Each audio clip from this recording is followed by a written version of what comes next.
بتا رہے ہیں کیا ایسے ہی ہے؟ اچھا میں آپ کو بتاتا چلوں، ایک جگہ میرا ایک سیشن ہوا تھا پروفیسر صاحب، تو وہ تھا ایک کالج کے اندر. تو کالج کے اندر کچھ ٹیچر، خواتین ٹیچر تھیں، تو میں ابھی سیشن شروع کیا تو اس میں ایک خاتون اٹھی، ماشاء اللہ کوئی 52-53 سال کی خاتون تھی. تو وہ کہتی ہیں کہ سر میں آپ کی بات کاٹ رہی ہوں، لیکن بات ایسی ہے کہ حدیث شریف کا مفہوم ہے کہ قرب قیامت میں کی ایک نشانی یہ ہے کہ کوئی بھی انسان ایسا نہیں بچ پائے گا کہ اس کے نتنوں تک سود کی بو نہ گئی ہو. میں نے کہا جی بالکل یہ حدیث ہے. تو کہہ رہے سر یہ جو آپ ہماری برین واشنگ کر رہے ہیں نا اس وقت جو آپ آئے ہوئے ہیں یہاں پہ، ٹھیک ہے، جو ہماری برین واشنگ کر رہے ہیں، تو اصل میں سود کو شیرے میں لپیٹ کے آپ ہمیں کھلا رہے ہیں.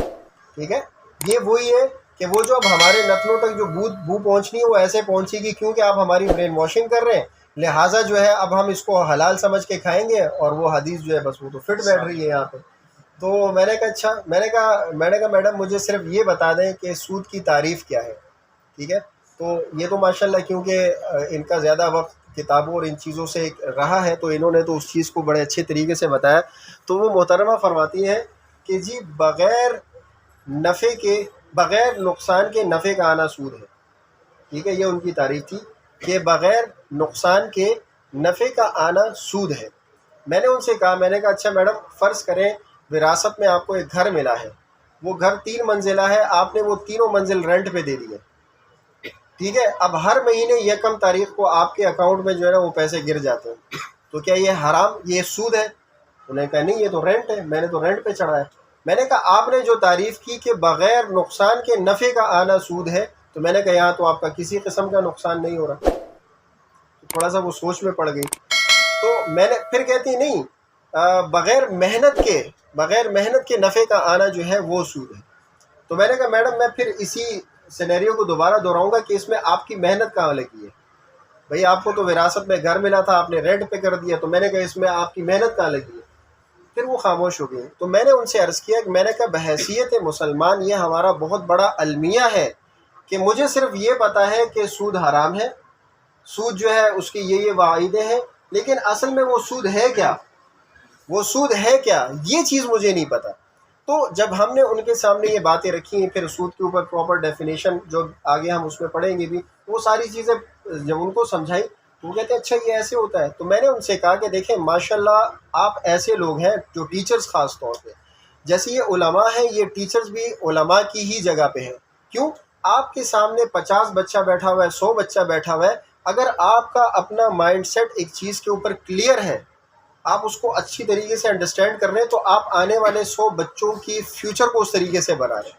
لیکن اگر آپ کا خود ایک ذہن میں ایک غلط کانسیپٹ بیٹھا ہوا ہے تو آپ ان 100 بچوں کے ذہن میں ایک غلط بات ڈال رہے ہیں. تو الحمدللہ اس کا فائدہ کیا ہوا، جب وہ چیز انہوں نے سمجھی اور بعد میں انہوں نے اس چیز پہ غور بھی کیا کہ ہاں واقعی یہ تو ایسے نہیں ایسے ہوتا ہے، تو وہ چیز ان کو سمجھ آنا شروع ہو گئی. تو آپ سے جو ایکچولی میں یہ سوال کر رہا تھا، میں یہی سمجھنا چاہ رہا تھا کہ دیکھیں جب ایک چیز آپ کو، اب ہم بات کر رہے ہیں سودی بینک اور غیر سودی بینک، ٹھیک ہے، تو جب سود ہی نہیں پتا ہوگا تو ہم کیسے اس کو غیر سودی اور سودی کہہ سکتے ہیں؟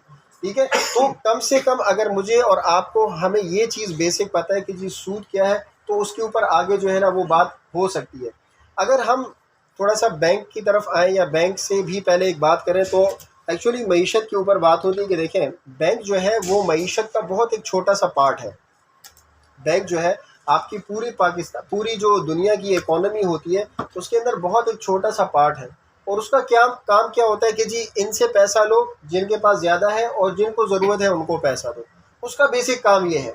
وہ اس سے ہٹ کے ابھی کچھ اور ایکسٹرا انہوں نے سروسز دینا شروع کیا، ورنہ آپ کسی بھی اسلامی بینک یا کسی بھی غیر اسلامی بینک کا اگر بیسک میکینزم اٹھائیں گے تو ان کا طریقہ کار یہی ہوتا ہے کہ جی فرض کریں جن لوگوں کے پاس پیسہ ہے ان سے لیا، زیادہ پیسہ ہے، پیسہ تو ہے لیکن زیادہ پیسہ ہے انہوں نے رکھوایا ہوا ہے، اور جن کو ضرورت ہے ان کو پیسہ دے دیا، ان کو جو دیا ہے ان سے نفع لیا اور ان کو دے دیا.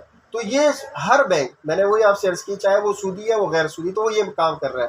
اب معیشت کے اندر اگر دیکھا جائے تو بینک بہت ایک چھوٹا سا کام ہے، بہت چھوٹا سا پارٹ ہے. لیکن اگر معاشی نظام کو دیکھیں تو دیکھیں پوری دنیا کے اندر اس وقت 3 معاشی نظام ہمارے پاس ہیں، بلکہ ہے کیا تھے اس وقت جو ہے سب سے زیادہ جو چلنے والا وہ ہے وہ کیپٹلزم کا ایک نظام تھا، وہ چلا. اور کیپٹلزم اپروچ کیا تھی ان کی کہ بھئی سرمایہ دارانہ نظام تھا ان کا. ان کے ذہن میں یہ تھا کہ جتنا زیادہ آپ جمع کر سکتے ہیں، جتنا زیادہ آپ نفع اپنے لیے کما سکتے ہیں آپ کمائیں. اس کے لیے کوئی حلال حرام کا پیرامیٹر نہیں تھا، کوئی باؤنڈ نہیں تھا. آپ جہاں سے جتنا نفع کما سکتے ہیں آپ کو اس چیز کی کھلی چھوٹ دی گئی تھی. اس نظام کو کہا جاتا ہے کہ جی یہ سرمایہ دارانہ نظام ہے. یہ نظام جب آیا تو اس کے بھی بہت سے ڈرا بیک تھے اور بہت سے فوائد بھی تھے. بھئی فوائد یہ تھے کہ ایک بندہ اگر چاہتا ہے کہ جی میں اپنا پرسنل گھر خریدوں وہ خرید سکتا تھا. اگر وہ چاہتا تھا کہ میں اپنا ایک پرسنل کاروبار چلاؤں وہ چلا سکتا تھا. اگر وہ چاہتا ہے کہ میں اس سے ہٹ کے اپنے کاروبار کو مزید زیادہ ایکسپینڈ کروں تو وہ اپنے کاروبار کو ایکسپینڈ کر سکتا تھا. لیکن وہاں پر سب سے بڑا جو ایک ڈرا بیک تھا اس کا وہ کیا تھا کہ اس میں کسی بھی انسانیت اور حلال و حرام کی تمیز نہیں تھی. اس میں اس چیز کا کوئی وہ نہیں تھا کہ بھئی فرض کریں آپ جوا کھیل کے نفع کماؤ، آپ کسی کو سود دے کے نفع کماؤ، ٹھیک ہے، آپ سٹاک کرو، مال کو سٹاک کرو، ہولڈ کر کے جب مارکیٹ میں اس کا جو ہے نا وہ فقدان ہو جائے آپ اس کو مارکیٹ میں نکال کے زیادہ سے زیادہ نفع پہ بیچو. تو اس کے اندر کوئی اخلاقی معاملات نہیں تھے، کوئی اخلاقی باؤنڈریز نہیں تھی. صرف ان کا مقصد کیا تھا کہ زیادہ سے زیادہ نفع حاصل ہو. اس کے متبادل جب ایک نظام آیا جس کو ہم کہتے ہیں کہ سوشلسٹ اپروچ تھی یا سوشلسٹک اپروچ، کہ جب یہ نظام آیا یا اشتراکی نظام آیا تو اس نظام نے ایکچولی کیپٹلزم کا یہ مخالف تھا. جس طرح کیپٹلزم اپروچ میں یہ تھا کہ بھئی آپ زیادہ سے زیادہ نفع کمائیں، کچھ بھی کریں، آپ کے لیے کوئی معاملہ نہیں ہے. اشتراکی نظام میں کیا تھا کہ حکومت کی ذمہ داری تھی کہ حکومت ہر فرد کی جو بیسک ضروریات ہے، اس کا گھر ہے، اس کا کپڑا ہے، اس کا مکان ہے، جو اس کی بیسک خوراک ہے، یہ اس کے معاملات کو دیکھے اور اس معاملات کے عوض میں ان کو جو ہے نا ان سے کام لے. اچھا، اس میں کوئی بھی بندہ اپنا گھر نہیں خرید سکتا تھا، کوئی بھی بندہ کوئی الگ سے کاروبار نہیں کر سکتا تھا. آپ کو جو حکومت نے کہہ دیا کہ آپ نے یہ کرنا ہے تو آپ نے یہ کرنا ہے. اب چاہے آپ اس کے اہل ہیں یا نہیں ہیں، یا آپ سمجھتے ہیں کہ میں اپنے مال کو بڑھاؤں تاکہ میں اپنے مال میں دوسروں کو بھی شریک کروں، آپ کے اوپر اس طرح کی پابندیاں لگی ہوئی تھیں. تو یہ نظام جب رشیا میں آیا اور بہت اس نے پلٹیاں کھائیں، بہت کوشش کی کہ یہ نظام جو ہے نا وہ سانس لے سکے، لیکن یہ نظام اس وقت چل نہیں سکا. اس کا نام اشتراکی نظام یا سوشلسٹک اپروچ یا سوشلزم کہتے ہیں اس کو، کیپٹلزم یا سوشلزم. یعنی کیپٹلزم جو نظام تھا وہ تھا سرمایہ دارانی نظام، ٹھیک ہے. اور جو سوشلزم، سوشل کا مطلب کیا ہے کہ آپ سوشل رہتے ہیں، آپ مل ملا کے آپ کہتے ہیں کہ جی سب کی اس میں بھلائی ہو، سب کا فائدہ ہو اس کے اندر. لیکن اصل میں وہ فائدہ کیا تھا کہ اس کے بھی ڈرا بیک تھے. ڈرا بیک یہ تھے کہ بھئی اب آپ کی ایک ضرورت ہے، آپ کو مکان، گھر اور وہ ساری چیزیں تو مل گئی، لیکن آپ چاہتے ہیں کہ اب فرض کریں اگر ایک ڈاکٹر کو بھی ایک حکومت 50,000 روپے ماہانہ دینا شروع کر دے اور ایک طالب مدرسے کے عالم کو بھی 50,000 دینا شروع کر دے، تو کیا آپ کی نظر میں کیا اس کے ساتھ یہ ایک انصاف کا معاملہ ہے؟ نہیں ہے. کیا سمجھتے ہیں کہ بھئی ایک عالم جو 50,000 سیلری لے رہا ہے اور وہ صرف اس کی، یا عالم کی بجائے میں ایک مزدور کو لیتا ہوں کہ جی ایک مزدور ہے، ٹھیک ہے، اور ایک مالک ہے، مالک سے مراد یہ ایک مینجمنٹ لیول کا بندہ ہے. اب دونوں کی تنخواہ 50,000 ہے، تو یہ اس مینیجر کے ساتھ زیادتی ہے کہ جو اس مزدور کی بیسک ضروریات ہیں وہ اس مینیجر کی بھی ہیں، تو دونوں کو ایک ہی پیمانے میں رکھا ہوا ہے. اسی لیے یہ نظام بہت زیادہ چل نہیں سکا. اس کے اگینسٹ اگر ہم بات کرتے ہیں 1400 سال 1450 سال پہلے جب اسلام کا نظام آیا اور اسلام کا ایک معیشت کا پراپر نظام آیا، تو اس نظام نے ان دونوں نظاموں کا ایک وہ نچوڑ دے دیا. اگر آپ دیکھیں اسلامی نظام کے اندر آپ کو نفع کمانے پہ کوئی پابندی نہیں ہے. آپ نفع کمائیں، جائز نفع کمائیں، حلال نفع کمائیں، ٹھیک ہے، اور حلال نفع کے ساتھ ساتھ آپ اپنے اس مال کے اندر دوسرے لوگوں کو بھی شریک کریں. جس طرح کیپٹلزم کے اندر یہ تھا کہ امیر سے امیر تر ہوتا جا رہا تھا اور غریب کیا تھا، وہ غریب سے غریب تر ہوتا جا رہا تھا. اسلام کا نظام جب آیا تو اسلام نے آپ کو اجازت دی. اسلام نے کہا کہ حاکمیت صرف اللہ کی ہے. دنیا کے اندر کوئی بھی چیز ہے، چاہے وہ آپ کی جائیداد ہے، چاہے وہ آپ کا مکان ہے، چاہے وہ آپ کی دکان ہے، حاکمیت اس پہ بھی اللہ کی ہے. وہ اللہ کی طرف سے آپ کے پاس امانت ہے. آپ اس کو اس طرح استعمال کریں گے کہ وہ جائز ذرائع آپ کے لیے پیدا کرے، اور اس سے جو نفع آپ کے پاس ہو رہا ہے وہ صرف ایسا نہیں ہے کہ وہ صرف میم زرما اور ٹولہ زما، وہ والا معاملہ نہیں ہے کہ یہ سارا میرا ہے، بلکہ اس میں جس طرح ہمارے پاس صدقہ دینے کے لیے جو مصارف بتائے گئے کہ بھئی ان حضرات کا یا ان لوگوں یا ان طبقے سے تعلق رکھنے والے لوگوں کا بھی حصہ ہے، اور اس چیز کو بہت زیادہ جو ہے نا ایک اس کی فضائل بیان کیے گئے۔ بیت المال کا نظام یہ کیا تھا؟ وہ اسلام کا نظام تھا کہ بھئی اگر ایک بندہ کما رہا ہے، اس نے زکوٰۃ صدقات دی، بیت المال میں جمع کیے، تو اصل میں اس بیت المال سے ہی مال ان مصارف کے اوپر لگنا ہے، ان غریبوں کے اوپر لگنا ہے۔ اب یہ وہ اسلام کا ایک بہترین نظام تھا جو اس کیپٹلزم اور سوشلزم کے متبادل تھا، جس کا نظام اللہ کے نبی نے نافذ کر کے دکھایا، اور پوری دنیا میں اس چیز کو مانا جاتا ہے۔ آج بھی اگر آپ دیکھتے ہیں، ہم اکثر یہ مثال دیتے ہیں نا کہ جی حضرت عمر کا جو لا اپلائی کیا جاتا ہے یورپین کنٹریز کے اندر، وہ کیوں اپلائی کیا جاتا ہے؟ کہ جی عمر کا لا ایک بہترین لا تھا، عمر نے جو نافذ کیے تھے، جو قوانین بنائے تھے، اب عمر کو اپنے ذہن سے نہیں لائے تھے، وہ کیا تھا؟ جو اللہ کے نبی اور جو شریعت اور قرآن اور احادیث سے جو انہوں نے اخذ کیے، یہ وہی نظام تھا۔ آج کیوں اس کو مانا جاتا ہے؟ آج وہ لوگ کیوں مان رہے ہیں اس کو؟ کیونکہ ان کو اس کے فوائد معلوم ہیں۔ اب اگر ہم بات کرتے ہیں کہ یہ وہ نظام تھا، یہ وہ مختلف نظام تھے کہ جن کے تحت آپ کی ایک معیشت چل رہی ہوتی ہے۔ اب معیشت کے اندر جیسے میں نے آپ سے عرض کیا کہ بینکاری کا جو نظام ہے، یہ ایک اہم جز ہے اس معاملات کو لے کے چلنے کے لیے، ٹھیک ہے۔ اچھا، اگر بینکاری کے نظام کی ہی بات کی جائے، جیسے میں نے آپ سے بھی شروع میں ہی عرض کیا کہ جی بینک، ہم اتنی دیر سے بینک بات کر رہے ہیں، لفظ بینک کے حوالے سے کوئی بتا سکتا ہے کہ یہ بینک کیا ہوتا ہے؟ کوئی بھی ساتھی اپنی رائے دے دے کہ جی بینک اسے کہتے ہیں یا بینک یہ ہوتا ہے۔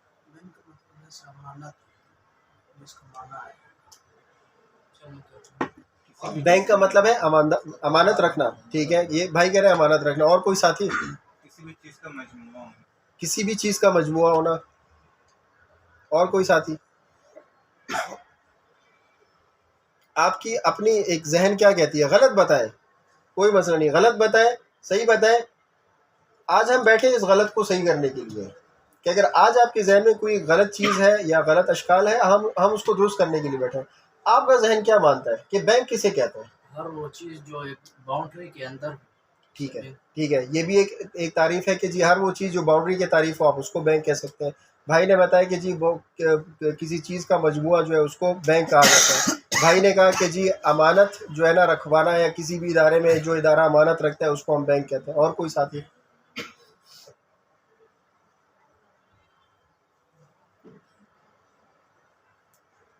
اچھا، اگر ہم یہ بات کریں کہ بینک کی تاریخ پہ اگر تھوڑی سی نظر ڈالیں نا کہ یہ بینک اصل میں معاملات آئے کیسے، یا یہ بینک شروع کیسے ہوئے، تو اگر دیکھا جائے، میں اسلامک پرسپیکٹو سے بات کروں، بہت سے علماء کا آج کل یہ اعتراض بھی ہوتا ہے کہ جی اسلام اور بینک کا تصور بھی اسلام کے اندر موجود ہے، یہ کیسے ہو سکتا ہے؟ ٹھیک ہے، ایسا کیسا ممکن ہے کہ اسلام میں بھی بینک کا تصور ہو؟ حضرت عبداللہ بن مسعود حضرت عبد الرحمن بن عوف رضی اللہ تعالیٰ عنہ ایک بہت بڑے تاجر اور بزنس ٹائکون، اپنے زمانے کے بہت بڑے بزنس ٹائکون رہ چکے ہیں۔ ان کے بارے میں آتا ہے کہ جو لوگ ان کے پاس اپنی امانت رکھوانے کے لیے آتے تھے تو وہ کہتے تھے کہ یہ امانت کے طور پہ نہ رکھواؤ، یہ قرض کے طور پہ دو مجھے۔ کیا کرو؟ قرض کے طور پہ دو مجھے۔ اب اگر ایک طرف دیکھا جائے تو یار یہ زیادتی نہیں ہے کہ اب ایک بندہ آپ کے وہاں امانت رکھ رہا ہے، آپ کہہ رہے ہیں قرض رکھو۔ اچھا، امانت اور قرض کے کچھ اصول ہیں جن کو آپ سمجھتے بھی ہوں گے، ٹھیک ہے، کہ امانت کا پہلا اصول کیا ہے کہ جو چیز آپ کو دی گئی ہے وہی واپس لوٹانی ہے، ٹھیک ہے، وہی آپ نے لوٹانی ہے۔ دوسری اس کی کیا ایک اصول ہے کہ جو چیز دی گئی ہے اس کا استعمال آپ نہیں کر سکتے، ٹھیک ہے۔ اور تیسرا اصول کیا ہے کہ اگر فرض کریں جس کے پاس امانت رکھی گئی ہے اس نے اپنی بھرپور طریقے سے اس کی حفاظت کی، اس کے باوجود اس چیز کا نقصان ہو گیا تو وہ اس کا پابند نہیں ہے کہ اس کو واپس لوٹائے، وہ اس کا ضامن نہیں ہے۔ لیکن اگر ہم بات کرتے ہیں قرض کی، تو قرض کے اندر جو چیز آپ نے دی ہے تو ضروری نہیں ہے آپ وہی لوٹائیں، اس کی کوئی بھی مثلیات ہو، کوئی بھی اس کی مثل کی کوئی چیز ہو، آپ اس کو لوٹا سکتے ہیں۔ دوسرا کیا ہے کہ آپ اس کا استعمال کر سکتے ہیں، آپ وہ چیز استعمال کر سکتے ہیں۔ اور تیسرا کیا ہے کہ چاہے نقصان ہو اس بندے کو یا نفع ہو اس سے، وہ چیز ہر حالت میں اس کو واپس کرنی ہے جب قرض دار مانگے گا اس سے۔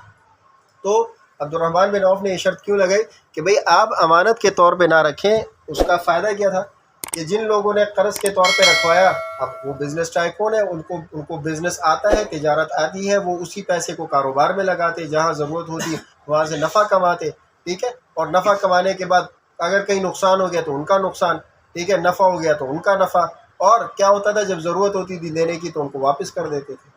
تو یہ وہ بینک کا، ابھی میں نے آپ سے بات کی نا کہ بینک کا اصل کام کیا ہے، کہ لوگوں سے پیسہ لینا جن کے پاس ایکسس ہے، اور ان لوگوں کو دینا جن کو ضرورت ہے، ٹھیک ہے، یا اس پہ کاروبار کرنا، اس پہ نفع کما کے واپس کرانا، ٹھیک۔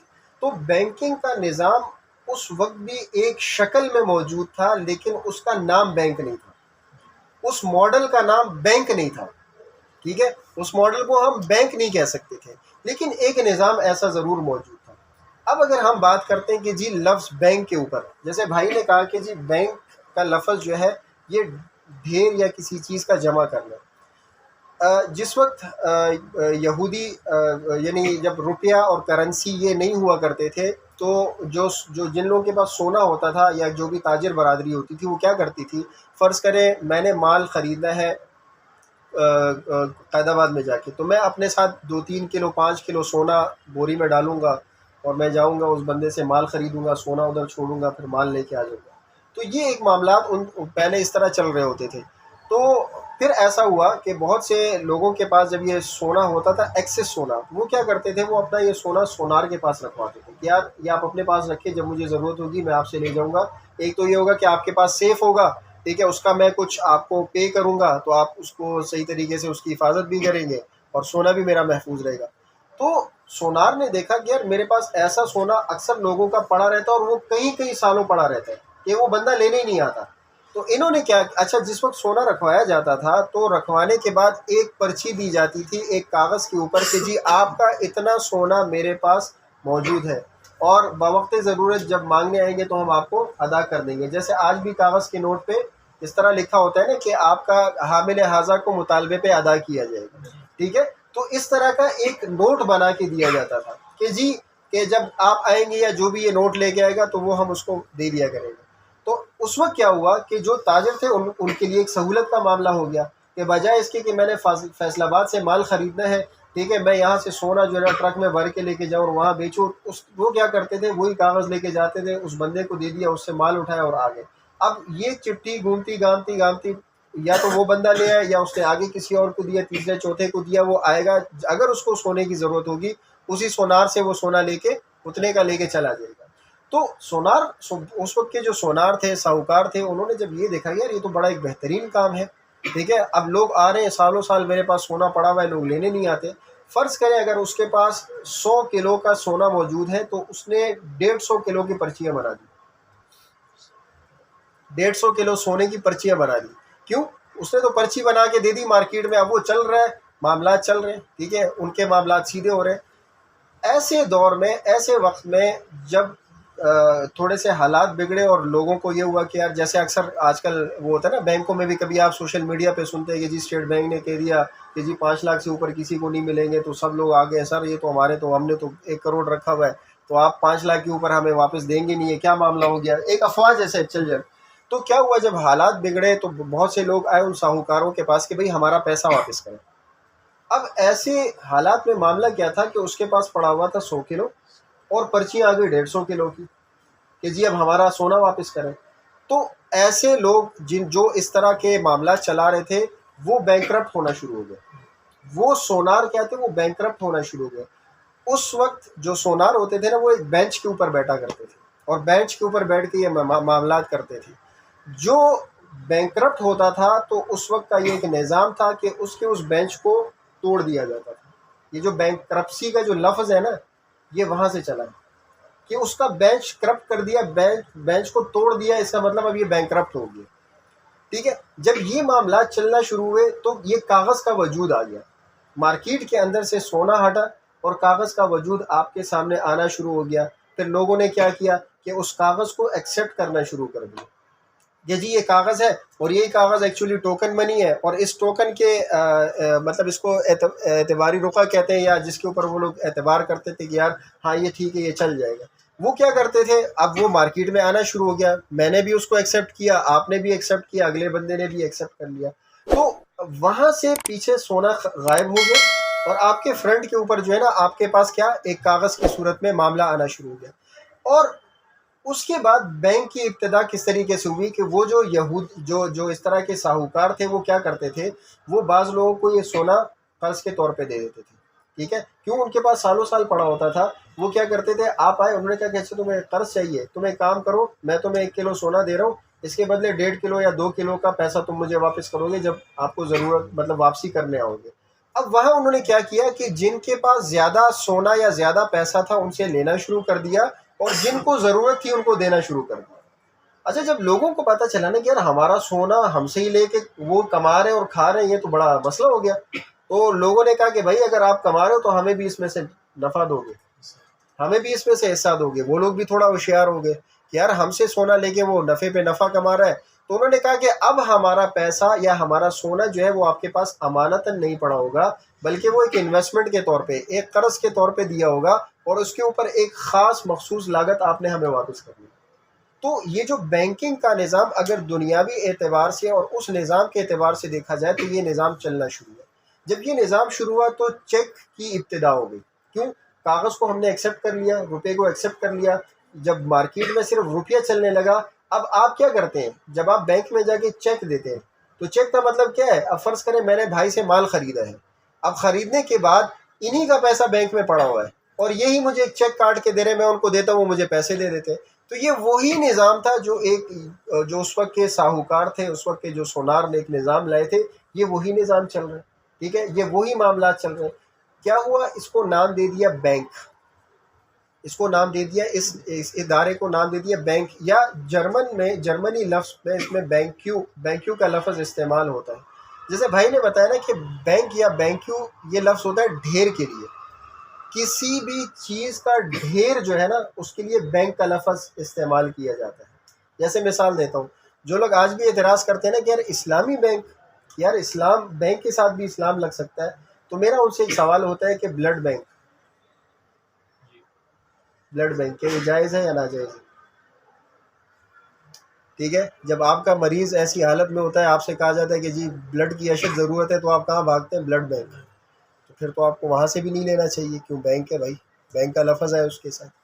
بتانے کا مقصد یہ ہے کہ بلڈ بینک کا مطلب یہ ہے کہ ایک ایسی جگہ, ایسا ادارہ جہاں وافر مقدار میں خون موجود ہے, بلڈ موجود ہے. اسی طریقے سے آج کل مختلف ریسٹورنٹ کے اندر بھی لکھا ہوتا ہے فوڈ بینک. گاڑیوں کا آپ نے شو رومز دیکھے ہوں گے, وہ کیا لکھا ہوتا ہے کہ آٹوز بینک. ٹھیک ہے, بک بینکس. اب وہ کیا ہے کہ اصل میں جو لفظ بینک ہے نا, یہ بینک کا لفظ نہ کھٹکنا چاہیے اور نہ اس کے حلال حرام ہونے کا اس سے کوئی تعلق ہے کہ جی بینک کا لفظ آ گیا تو یہ حرام ہو گیا, اور بینک نہیں ہے تو پھر ہم اس کو کسی درجے میں جو ہے نا ایکسیپٹ کر لیں گے.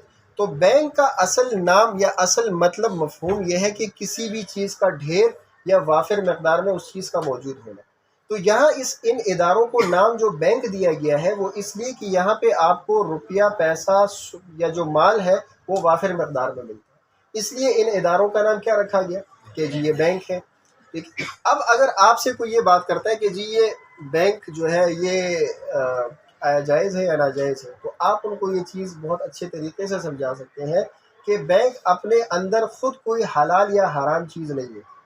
ٹھیک ہے, بینک جو لفظ ہے وہ خود یہ کوئی حلال یا حرام چیز نہیں ہے. تو اس میں آپ ان کو بتا سکتے ہیں کہ یہ تو ایک نظام کا نام ہے, ایک ادارے کا نام ہے. اب فرض کریں مثال کے طور پہ فیکٹری ہے, اب فیکٹری اپنی ذات کے اندر حلال ہے یا حرام ہے؟ اپنی ذات کے اندر, ہاں ٹھیک ہے, بھائی نے کہا کہ کچھ بھی نہیں, مطلب حلال ہے, بھائی نے کہا مطلب مباح ہے, یہ کہہ سکتے ہیں اس کو. بھائی نے کہا جی حلال ہے, ٹھیک ہے. اب اگر میں کہتا ہوں جی یہ شراب کی فیکٹری ہے, ٹھیک ہے, تو بتانے کا مقصد یہ ہے, اگر میں کہتا ہوں جی وہ جوس کی فیکٹری ہے, پھر آپ کہتے ہیں جی حلال ہے. تو اب بتانے کا مقصد آپ کو یہ کہ فیکٹری اپنی ذات کے اندر کوئی حلال یا حرام چیز نہیں ہے. ٹھیک ہے, دیکھیں حلال حرام کے لیے دو چیزوں کا ہونا ضروری ہے. ایک, یا تو وہ اپنی ذات میں حرام ہوگا, ٹھیک ہے, وہ اپنی ذات میں حرام ہوگا. جیسے مثال کے طور پہ ہم خنزیر کی بات کرتے ہیں، وہ اپنی ذات کے اندر حرام ہے، ٹھیک ہے، وہ اپنی ذات کے اندر حرام ہے۔ اور اگر مثال کے طور پہ ہتھیار کی بات کی جائے تو کیا ہے، حلال ہے حرام ہے؟ ٹھیک ہے، یعنی اگر آپ اس کا استعمال صحیح طریقے سے کریں گے تو جائز ہے، یعنی اس کا استعمال اس کو حلال حرام بنا رہے ہیں۔ یعنی ایک جو اپنی ذات پہ وہ چیز حرام ہے، دوسرا اس چیز کا استعمال اس کو حلال حرام بناتا ہے۔ تو یہ جو ہم لوگوں کے ذہن میں ایک ہوتا ہے کہ جی جب آ جاتا ہے جی بینک، اب بینک اپنی ذات کے اندر کوئی حلال حرام چیز نہیں ہے، کیوں؟ یہ مباح ہے۔ کیوں؟ ہمارے پاس ایک وہ موجود ہے، کیا کہتے ہیں کیا کہتے ہیں، ایک فقہ کا ایک اصول ہے نا کہ الاصل فی الاشیاء الاباح، کیا ہے کہ ہر چیز اپنے اصل کے اندر یہ مباح ہے، ہر چیز اپنے اصل کے اندر مباح ہے۔ جیسے احادیث میں آتا ہے کہ جب ایک انسان پیدا ہوتا ہے تو وہ اصل میں اسلام کے نام پہ پیدا ہوتا ہے، وہ کیا ہوتا ہے، فطرتاً اسلام کے نام مسلمان پیدا ہوتا ہے، بعد میں ان کے جو والدین وہ اس کو کسی بھی مذہب کے اندر وہ کر دیتے ہیں۔ تو الاصل فی الاشیاء الاباح کا مطلب یہ ہے کہ فقہ کا اصول آپ کو یہ بتا رہا ہے کہ دنیا میں ہر ایک چیز مباح ہے، ہر ایک چیز کی اجازت ہے، الا ان چیزوں کے جس کے بارے میں قرآن اور حدیث میں صراحتاً نص موجود ہے کہ جی یہ حرام ہے، ٹھیک ہے، آپ کے پاس صراحتاً نص موجود ہے کہ جی یہ حرام ہے۔ اب اگر ہم بینک کی بات کرتے ہیں تو بینک کے بارے میں کوئی نص موجود ہے اس وقت؟ نہیں ہے، تو ہم کہہ سکتے ہیں جی یہ مباح ہے۔ اب اگر یہ مثال کے طور پہ اس کے اندر کام جو کیا جا رہا ہے، اگر یہ حلال کام کیا جا رہا ہے تو یہ جائز ہے، اگر اس کے اندر کام حرام کیا جا رہا ہے تو وہ حرام ہے۔ وہ کیسے کہ فرض کریں ہم کہتے ہیں جی سود لینا دینا یہ حرام ہے، اب اگر یہ سود کسی بینک کے اندر لیا جائے گا تو کیا ہے، حرام ہے۔ اگر یہ کسی بازار کے اندر لیا جائے گا، اگر مسجد کے اندر لیا جائے گا، اگر کاروبار مثال کے طور پہ بازار میں کیا جائے، اور اگر بینک کے اندر کیا جائے تو حرام ہے۔ اگر کاروبار بینک کے اندر کیا جائے، ٹھیک ہے، اگر کاروبار بینک کے اندر کیا جائے تو بھی حلال ہے۔ کیوں؟ کاروبار کے بارے میں اور سود کے بارے میں آپ سب مجھ سے زیادہ بہتر سمجھتے ہیں، اور قرآن میں صراحتاً آیت موجود ہے کہ انما البیع مثل الربا احل اللہ البیع وحرم الربا، کہ اللہ پاک نے، اچھا مجھ سے بھی بعض لوگ یہ پوچھتے ہیں نا کہ یار قرآن اور حدیث سے آپ ثابت کریں جی اسلامک بینک، تو یہ حدیث، یہ جو آیت ہے نا، یہ اصل میں آپ کو دونوں چیزیں واضح کر رہی ہے کہ بھائی اگر مثال کے طور پہ اللہ کے نبی نے وہ اللہ پاک کیا فرماتے ہیں کہ جب پوچھا جاتا ہے ان سے، جب یہ پوچھتے ہیں اللہ کے نبی سے کہ انما البیع مثل الربا، کہ اے اللہ کے نبی یہ تو ویسی ہے جیسے یہ جو آپ ربا کا جو کاروبار کر رہے ہیں یہ تو ایسی ہے جیسے ربا کا معاملہ ہے، 10 روپے کی چیز 12 میں بیچو، 10 روپے قرض پہ دے کے 12 میں لے لو، تو بات تو ایک ہی ہے، اینڈ رزلٹ تو ایک ہی ہے۔ جیسے ہمارے لوگ آج کل کہتے ہیں، دیکھا 10 پہ 12 بیچ دیا، 10 پہ 12، تو بات تو ایک ہو گئی نا، ٹھیک ہے، کان ادھر سے پکڑو کان ادھر سے پکڑو، بات تو ایک ہی ہے، بات ایک نہیں ہے۔ اس کے اوپر پوری آیت موجود ہے کہ اللہ خود فرماتے ہیں کہ احل اللہ البیع وحرم الربا، کہ میں نے بے کو حلال قرار دے دیا اور میں نے ربا کو حرام قرار دے دیا، ٹھیک ہے۔ اب وہاں اینڈ رزلٹ اس کا فیصلہ نہیں کرے گا کہ جی یہ حلال ہے یہ حرام ہے۔ جیسے اکثر لوگوں کا کے اشکال میں ایک یہ بھی شک وہ ہوتے ہیں کہ مثال کے طور پہ جو لوگ ہم سے پوچھتے ہیں جی سودی بینک بھی ایک ریٹ دے رہا ہے، ایک پروفٹ ریٹ دے رہا ہے، انٹرسٹ ریٹ دے رہا ہے، آپ بھی ایک انٹرسٹ ریٹ دے رہے ہیں، تو اینڈ رزلٹ تو تقریباً سیم ہی ہے، کوئی اس میں کوئی ایسا فرق تو نہیں ہے، ٹھیک ہے۔ تو اب وہاں کیا ہوتا ہے کہ وہاں جو بیک پہ میکینزم چل رہا ہوتا ہے، پیچھے جو کام چل رہا ہوتا ہے، وہ اس کو حلال حرام بنا رہا ہوتا ہے۔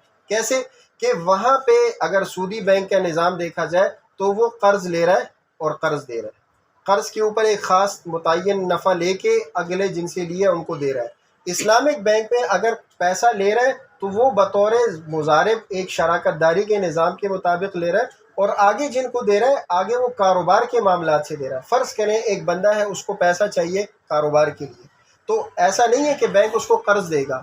کوئی بھی اسلامک بینک، آپ جتنے بھی لوگ بیٹھے ہیں، آپ ایک اپنے حساب سے کبھی بھی کسی اسلامک بینک میں جائیں اور ان سے یہ کہیں کہ جی میں ایک بہت بڑا تاجر ہوں کپڑے کا، مجھے قرض چاہیے، ٹھیک ہے، آپ کو وہ اسی وقت کہیں گے ہم قرض نہیں دیتے۔ کیا نہیں دیتے؟ قرض نہیں دیتے۔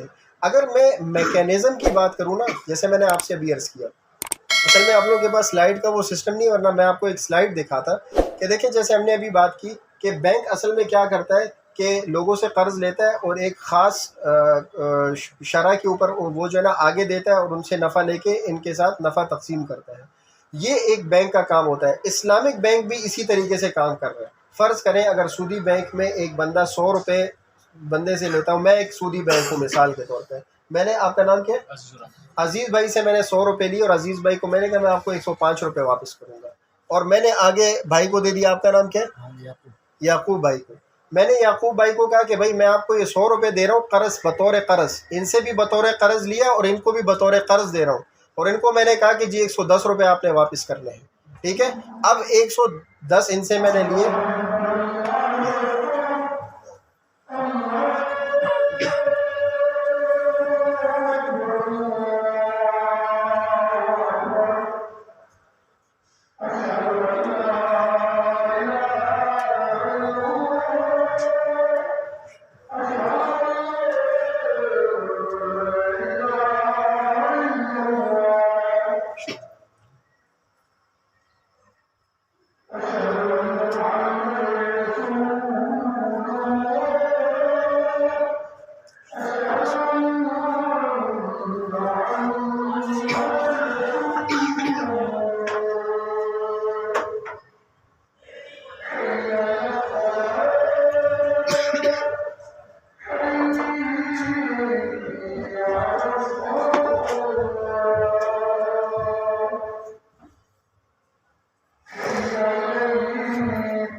تو عزیز بھائی سے جو میں نے 100 روپے لیے تھے وہ میں نے یعقوب بھائی کو دیے.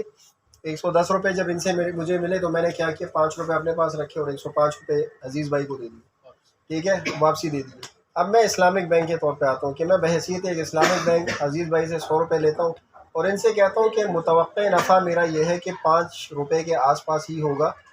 میں ان کو کوئی فکس ریٹ نہیں دیتا، پہلی چیز. ٹھیک ہے، اور ان سے میں لیتا ہوں بطور پارٹنرشپ، مضاربہ. ٹھیک ہے، مضاربہ کو ہم آگے پڑھیں گے، یہ شراکت داری کی ایک قسم ہے، باقی سارے بھائی اس کو پھر سمجھیں گے کہ بھئی مضاربہ میں کیا ہوتا ہے کہ ایک بندہ اپنی سروسز، اپنی خدمات دیتا ہے، دوسرا اپنا پیسہ لگاتا ہے. تو میں نے بھائی سے پیسہ لیا 100 روپے اور میں نے ان سے کہا کہ جی متوقع نفع مجھے توقع یہ ہے کہ اس پہ تقریباً 110 روپے تک میں کما لوں گا، تو ہو سکتا ہے اس میں 5 روپے میں آپ کو دے دوں اور باقی، یا اس کو میں یوں کہہ لوں کہ میں روپے میں بات نہ کروں، میں 50-50 بات کروں، جو نفع ہوگا وہ ہم 50-50 کریں گے، وہ ہم تقسیم کریں گے.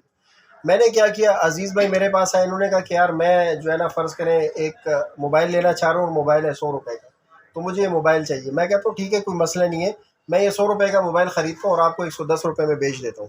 ٹھیک ہے، اب ان کو میں نے 110 روپے میں موبائل بیچا، ان سے جو پیسے مجھے ملے اس میں سے 5 روپے میں نے ان کو دے دیے، 5 روپے اپنے پاس رکھ لیے. ٹھیک ہے، اب یہی معاملہ ایک اسلامک بینک کر رہا ہے. اگر ہم وہی بات اینڈ رزلٹ کی کریں تو دونوں کا اینڈ رزلٹ سیم ہی ہے کہ جی 100 کے اوپر 110 روپے کما کے 105 واپس کرنا. تو اگر یہاں ایک عام آدمی کے زاویے سے دیکھا جائے، اگر اس کو یہ نہ پتا ہو کہ یہ پیچھے میکینزم خرید و فروخت اور مضاربہ اور یہ معاملات چلیں، تو وہ کہ یار دیکھا بات تو وہی ہوگی نا، 100 پہ 110 کما لیا، تو آپ اس کو بھلے اسلامی نام دے دو، بھلے اس کو مضاربہ کہہ دو، کچھ بھی کہہ دو. ٹھیک ہے، لیکن آپ یہ دلیل ان کو دے سکتے ہیں کہ اللہ کے نبی نے، اللہ پاک نے خود فرمایا کہ اگر آپ اس سے کاروبار کر رہے ہیں تو کاروبار میں نے حلال قرار دے دیا، اور اگر آپ قرض بطور قرض دے رہے ہیں اور اس پہ نفع کما رہے ہیں تو میں نے اس کو حرام قرار دے دیا ہے. تو آپ کے پاس یہ ایک ویلڈ پوائنٹ ہوتا ہے کہ کبھی بھی کسی چیز کے حلال اور حرام کا فیصلہ اس کے اینڈ رزلٹ کے اوپر نہیں ہوتا، اس کے اینڈ رزلٹ کے، اس کا جو میکینزم چل رہا ہوتا ہے وہ اس کو فائنل کرتا ہے کہ یہ حلال ہے یا یہ حرام ہے. جیسے آپ بکری لیتے ہیں یا مرغی لیتے ہیں، بغیر تکبیر کے پڑھے، تکبیر کے پڑھے کیا اب ایک حلال ایک حرام. اچھا یہاں پہ بھی بہت سے لوگوں کا کیا ایک سوال ہوتا ہے کہ جی بکرا اور مرغی تو چھوڑے، اصل میں وہ سور کو لے کے آپ اس پہ تکبیر پڑھ دے تو یہ کیسے حلال ہو گیا؟ ٹھیک ہے کہ جی یہ تو بینکنگ کا نظام ایسا ہے کہ جی یہ تو بس وہ سور کو پکڑا اور آپ نے اللہ اکبر پڑھ لیا، آپ نے اس کو حلال قرار دے دیا. تو سور اپنی ذات میں کیا ہے؟ حرام ہے. بینک اپنی ذات میں مباح ہے. پہلے تو اس چیز کو سمجھیں گے کہ بینک اپنی ذات میں مباح ہے. ٹھیک ہے، جب ایک چیز مباح ہے تو اس کی اجازت ہے، اس کا استعمال جائز ہے اگر صحیح طریقے سے کیا جا رہا ہے. آج اگر آپ سے کوئی کہتا ہے کہ بھئی آپ جہاز میں سفر کیوں کر رہے ہیں، جی اس وقت تو جہاز تھا نہیں. آج آپ اسکوٹر پہ 110 150 پہ گھوم رہے ہیں، یہ کیوں؟ بھئی یہ تو حرام ہے. کیوں؟ آپ ان کو کہہ سکتے ہیں کہ مباح ہے. کیوں؟ کہ فقہ کا اصول ہمارے پاس موجود ہے. تو وہ جو دلیل دیتے ہیں نا کہ جی کہ سور کو لے کے اس کو تکبیر پڑھ کے، تو سور اپنی ذات میں حرام ہے، اس پہ آپ تکبیر، نماز جنازہ جو کچھ بھی پڑھ لو وہ حرام ہے، وہ حرام ہے. لیکن اگر بکرا آپ نے لیا، آپ نے مرغی لی، وہ اپنی ذات میں حلال ہے. حلال ہوتے ہوئے طریقہ حلال استعمال کیا، وہ آپ کے لیے حلال ہو گئی. لیکن اگر طریقہ آپ نے اس کے اوپر جو شریعت کے مطابق ہے وہ نہیں کیا تو وہ حرام ہو گئی. وہ حلال چیز بھی آپ کے لیے مردار ہو گئی. ٹھیک ہے، وہ بھی آپ کے لیے مردار ہو گئی. تو یہ آپ کے پاس ایک بیسک پوائنٹ آتا ہے کہ جی اسلامک بینک اور سودی بینک میں جو فرق ہے، یہ قرآن کی یہ آیت ہمیں بتا رہی ہے کہ حل اللہ البیع وحرم الربا، کہ جس جگہ پہ چاہے وہ بینک ہے یا وہ کوئی بازار ہے، اگر وہاں پہ ربا ہو رہا ہے تو وہ بینک میں بھی ربا ہے اور وہ بازار میں بھی ربا ہے. اگر کاروبار بینک میں ہو رہا ہے یا بازار میں ہو رہا ہے تو وہ وہاں پہ بھی حلال ہے اور یہاں پہ بھی حلال ہے.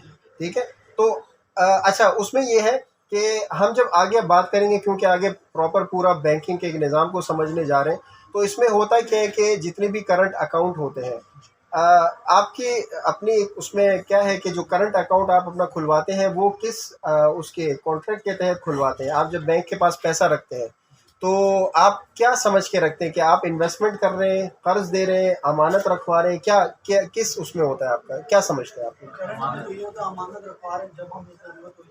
ٹھیک ہے، اور کوئی بھائی؟ حفاظت کے طور پہ رکھتے ہیں کہ ہم اتنا رکھ نہیں سکتے. مطلب آپ یوں سمجھے، میں آپ سے یہ پوچھنا چاہ رہا ہوں، میں بینک ہوں، آپ مجھے اپنے 100 روپے دے رہے ہیں، تو بطور امانت دیں گے، بطور قرض دیں گے، بطور انویسٹر دیں گے؟ یہ پوچھنا چاہ رہا ہوں. امانت.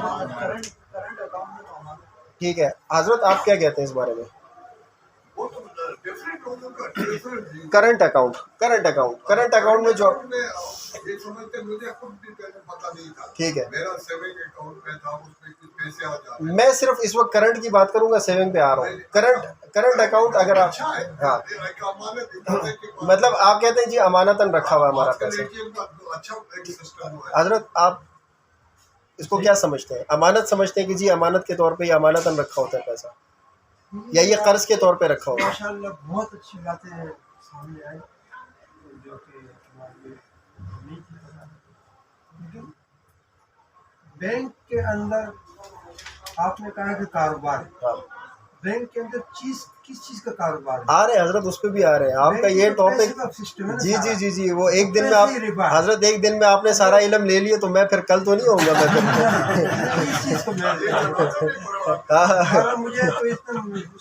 میں نہیں میں آپ کے سوال پہ میں آؤں گا اور اس کو ہم بڑے تفصیل سے پڑھیں گے. یہ جو آپ کا سوال ہے نا کہ جی بینک میں اگر ربا نہیں ہو رہا، مطلب سود نہیں لے رہے، تو وہ کما کہاں سے رہے؟ سوال یہ ہوتا ہے کہ بھئی اگر بینک سود نہیں کما رہا تو وہ اپنے خرچے کیسے پورے کر رہے ہیں، اپنے امپلائیز کو کیسے دے رہا ہے، اپنے کسٹمر کو کہاں سے نکال کے دے رہا ہے؟ ٹھیک ہے، یہ ایک بہت اچھا سوال ہے، لیکن اس پہ ہم کل کی نشست میں بات کریں گے. ایسے سوال جو ہوتے ہیں نا وہ الجھاتے رہتے ہیں. یہ سسٹم، آپ یہ سسٹم ہے، دنیا ہے، اس میں تو اس طرح ہونا ہے. جس طرح ابھی ایک ہوتا ہے وہ تھاٹ آف اسکول 5 ہے نا، بالکل، کہ وہ نیچرلسٹ ہے، انہوں نے کہا جی ایبسولوٹلی وہ اسی طرح ہوگا کہ جو فرمایا اسی طرح. نہیں، ایسا نہیں ہے. جیسے آپ بات کر رہے تھے، ابھی لوگ میزائل بنا رہے ہیں اور آپ کہیں میں تلوار سے جہاد کروں گا، تو آپ کیسے وہ 200 میل دور سے آپ کو مار دیں گے؟ ایسی ہے. اصل میں وہ بتانا چاہ رہا ہوں کہ دیکھیں، اچھا حضرت جو الجھن ہوتی ہے نا اس کی بھی 2 وجوہات ہیں. یا تو آپ کو اس کا بالکل علم نہیں ہوتا اس چیز کے بارے میں، آپ اس لیے الجھے ہوئے ہوتے ہیں، یا آپ کے پاس اس کا آدھا علم ہوتا ہے لیکن آدھا نہیں ہوتا. ٹھیک ہے، آپ کو آدھا تو پتہ ہے لیکن آدھا نہیں پتہ، اور یہ سب سے زیادہ خطرناک ہے. یہ سب سے زیادہ خطرناک ہے کہ آپ کو ایک چیز کے بارے میں آدھا پتہ ہے لیکن آدھا نہیں پتہ. اس کے بارے میں یہ جو نشست ہے، ہم سب جو یہاں بیٹھے ہوئے ہیں آپ کی طرف سے یہی معلومات حاصل کرنے کے لیے بیٹھے ہیں، نہ کہ ہم اپنے وہ چیز بتانے. نہیں. اچھا میں آپ کو بتاؤں، دیکھیں کبھی بھی کبھی بھی استاد جب پوچھتا ہے نا اپنے طلباء سے رائے لیتا ہے، اصل میں وہ ان کو پرکھتا ہے کہ ان کو وہ بات کہاں تک کتنی سمجھ آئی ہے، تاکہ جہاں وہ کمی رہے گی اس کمی کو دوبارہ پورا کیا جا سکے. بنیاد سے چلنا چاہ رہے ہیں، ہماری ساری کمیاں ہیں. اچھا دیکھیں، آج آپ کو جانے سے پہلے یہ ایک چیز صرف بات کلیئر کروں جو اس وقت بہت بڑا مسکانسیپٹ آپ لوگوں کے ذہن میں بیٹھا ہوا ہے کہ کرنٹ اکاؤنٹ میں پیسہ امانتاً ہے. ٹھیک ہے، یہ امانت کے طور پہ نہیں ہوتا. کسی بھی چاہے سودی بینک ہے یا اسلامی بینک ہے، اس میں جو آپ اپنا پیسہ رکھواتے ہیں وہ بطور قرض رکھواتے ہیں. یہ اپنے پاس نوٹ کر لیں دوبارہ، کیا رکھواتے ہیں؟ بطور قرض. کیوں؟ ابھی میں نے آپ کو حضرت عبدالرحمن بن عوف رضی اللہ عنہ کی مثال دی کہ اگر ہم اس پیرامیٹر پہ بات کریں تو کیا امانت کے طور پہ بینک اس پیسے جیسے آپ کہہ رہے ہیں جو بھی اکاؤنٹ کھلواتا ہے اس میں آپ تو اس کو نہیں دیتے کہ بھی آپ ہمیں قرض دے دیں. حضرت اتنا لیکچر نہیں ہوتا نا. میں آپ کو بتاؤں حضرت اتنا بڑا لیکچر نہیں ہوتا، ورنہ ان کو ہم بتانا شروع کر دیں. وہاں مسئلہ یہ ہے کہ وہ جو سائن کر کے جا رہا ہوتا ہے نا، یہ سب چیزیں اس میں لکھی ہوتی ہیں. وہ تو آپ نہیں اور چھوٹی ہوتی ہے، پتہ نہیں چلا اس کو کوئی بھی نہیں پتا. آپ کے اتنے لمبے چوڑے کاغذ ہیں اس پہ آپ نے وہ بیچارہ کاغذ پڑھتا رہے گا. وہ تو اس کے ذہن میں ایک کنسیپٹ ہے. یا تو جو آدمی اکاؤنٹ آپ کا آپریشن مینیجر ہے جو بھی ہے اس کو یہ کہے کہ جی آپ ہمیں قرض دے رہے ہیں. اچھا میں آپ کو بتاتا چلوں جب نکاح کے اس پہ سائن ہو رہا ہوتا ہے نا، تو وہ ساری چیزیں اور سب شرائط و ضوابط ذہن میں رکھ کے جو ہے نا پھر وہ قبول کرتا ہے. وہ ایسے نہیں کرتا. میں آپ کو بتا رہا ہوں، ایک منٹ میری بات سن لیں. نہیں میں آپ کو بتا رہا ہوں، سنیں میں آپ کو بتا رہا ہوں. دیکھیں آپ جب کسی کے ساتھ معاہدہ کرتے ہیں نا، یہ تو میں نے آپ کو ایک چھوٹے سے لیول پہ بات کی. فرض کریں آپ کسی کو پلاٹ بیچنا چاہ رہے ہیں، مثال دے رہا ہوں، یعنی ایک پڑھا لکھا یا نہیں بھی پڑھا لکھا جب وہ کسی کو کے ساتھ کوئی معاملہ کر رہا ہوتا ہے تو سارے شرائط اور ضوابط طے کر کے کرتا ہے. ٹھیک ہے، آپ کسی کو گھر دے رہے ہیں، کسی کو گاڑی بیچ رہے ہیں. میں آپ سے یہ کہہ رہا ہوں کہ آپ کہہ رہے ہیں اسلامی، آپ کے کتنے آپریشن مینیجر ہیں یا جو بھی اکاؤنٹ کھلا رہے ہیں، انہوں نے آپ نے کسٹمر سے یہ کہا وہ اکاؤنٹ کھلا رہا ہے کہ بھائی آپ ہمیں قرض دے رہے ہیں. ٹھیک ہے، وہ اس کے ذہن میں تو یہی کنسیپٹ ہے، یار میری امانت ہے. اور کچھ لوگ پوچھ لیتے ہیں جو جانتے ہیں، وہ کہیں کہ بھی میرا وہ اکاؤنٹ کھلا. میں یہ بتانا چاہ رہا ہوں کتنے لوگوں نے ان کو یہ گائیڈ کیا. ٹھیک ہے، اور یا کہہ رہے ٹھیک ہے، میرا تھوڑا ٹھیک ہے، میں آتا ہوں، میں آپ کی اس بات پہ بھی آتا ہوں. دیکھیں ہوتا یہ ہے کہ جو اکاؤنٹ اوپننگ آفیسر ہے نا، جب اس کے پاس فارم پڑا ہوتا ہے، اگر کسٹمر کو ہم یہ کہہ کے دینا یہ شروع کر دیں نا، آپ میرے پاس آئے، میں کہتا ہوں سر یہ فارم پہلے لے جائیں گھر پہ تسلی سے پڑھ لیں، پھر میرے پاس آئیں، پھر ہم اس پہ بات کریں گے. ٹھیک ہے، تو ایسا کبھی نہیں ہو سکتا، کبھی نہیں. اس وقت اچھا ہمارے پاس بعض ایسے بھی آتے ہیں کہ سر ہمیں فارم دے دیں، ہم کل آئیں گے. ٹھیک ہے، اب یہ آپ کے اوپر بھی ڈپینڈ کرتا ہے، یعنی سارا کام اس بینک، کیونکہ دیکھیں ہمارے پاس جیسے یہ کسٹمر بیٹھا ہوا نا، تو اس کے پیچھے 3 بیٹھے ہوئے، وہ میرا انتظار کر رہے ہیں کہ جی اس بندے کا فارم فل کرے گا، سارا معاملہ کرے گا، پھر اس کو ادھر بھیجے گا، پھر میں اس کو دیکھوں گا. یہ بات آپ کی بات پہ کاٹ رہا ہوں. یہ جو بینک کے لوگوں کے ہے نا، کچھ لوگوں کے وہ اب کچھ میکسیمم کہ بھائی اس پہ سودی نظام ہے چاہے اسلامی، وہ اسی وجہ سے کہ کلیئرفیکیشن نہیں. میں یہ بتانا چاہ رہا ہوں، میں آپ سے یہ تو عرض کرنا چاہ رہا ہوں کہ جو سودی بینکوں سے آیا ہوا عملہ بیٹھا ہوتا ہے نا، تو ان کو خود نہیں پتہ کہ یہ امانت ہے یا قرض ہے. ٹھیک ہے، وہ کیا ہوتا ہے، امانت ہے یا قرض ہے. تو آج صرف یہ ایک بات آپ آخری جو ہے نا، جو میں نے آپ سے بھی کہی ہے کہ یہ ذہن میں رکھ لیجئے گا کہ کل ہم کیونکہ بات کریں گے سیونگ فکس اکاؤنٹ کے اوپر بھی اور آنے والے جو دوسرے معاملات ہیں، تو یہ آج آپ ایک اہم نقطہ جو ہے نا وہ اپنے پاس لکھ کے جائیں گے کہ جتنے بھی بینکس ہیں، چاہے وہ اسلامی ہیں یا غیر اسلامی ہیں، اس کا کرنٹ اکاؤنٹ کا جو مین کانٹریکٹ ہوتا ہے وہ کیا ہوتا ہے؟ قرض کا. وما علینا الا البلاغ. جزاک اللہ. یہ اچھی سی بات ہے.